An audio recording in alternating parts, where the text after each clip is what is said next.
సంఖ్యాకాండము 16వ అధ్యాయము. వారి చుట్టూనున్న ఇజ్రాయేలీయులందరూ వారి ఘోష విని భూమి మనలను మింగివేయునేమో అనుకొనుచు పారిపోయిరి.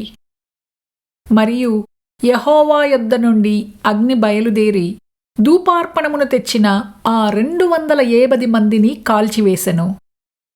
అప్పుడు యెహోవా మోషేకు ఈలాగు సెలవిచ్చెను: నీవు యాజకుడగు అహరోను కుమారుడైన ఎలియాజరుతో ఇట్లనుము: ఆ అగ్ని మధ్య నుండి ఆ ధూపార్తులను ఎత్తుము, అవి ప్రతిష్ఠితమైనవి.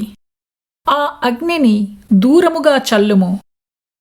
పాపము చేసి తమ ప్రాణములకు ముప్పు తెచ్చుకునిన వీరి ధూపార్తులను తీసుకొని బలిపీఠమునకు కప్పుగా వెడల్పైన రేకులను చేయవలెను.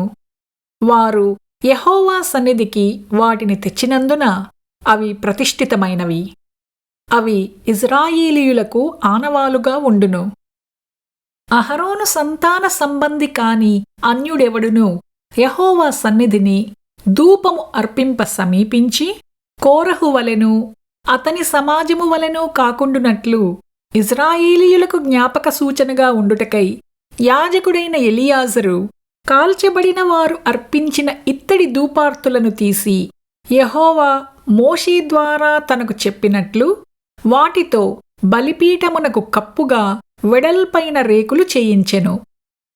మరునాడు ఇజ్రాయేలీయుల సర్వసమాజము మోషే అహరోనులకు విరోధముగా సనుగుచు మీరు యెహోవా ప్రజలను చంపితిరని చెప్పి సమాజము మోషే అహరోనులకు విరోధముగా కూడెను.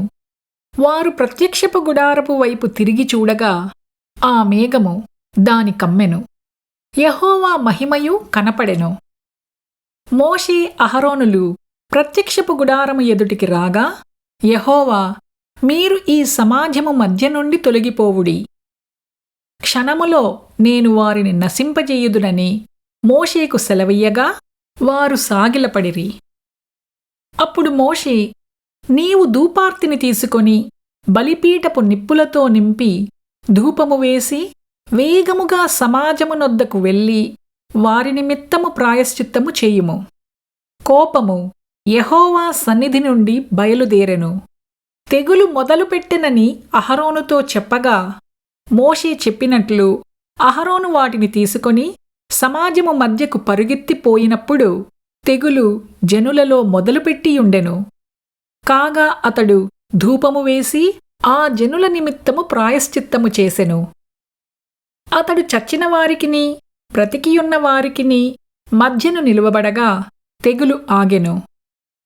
కోరహు తిరుగుబాటున చనిపోయిన వారు కాక 14,700 మంది ఆ తెగులు చేత చచ్చిరి.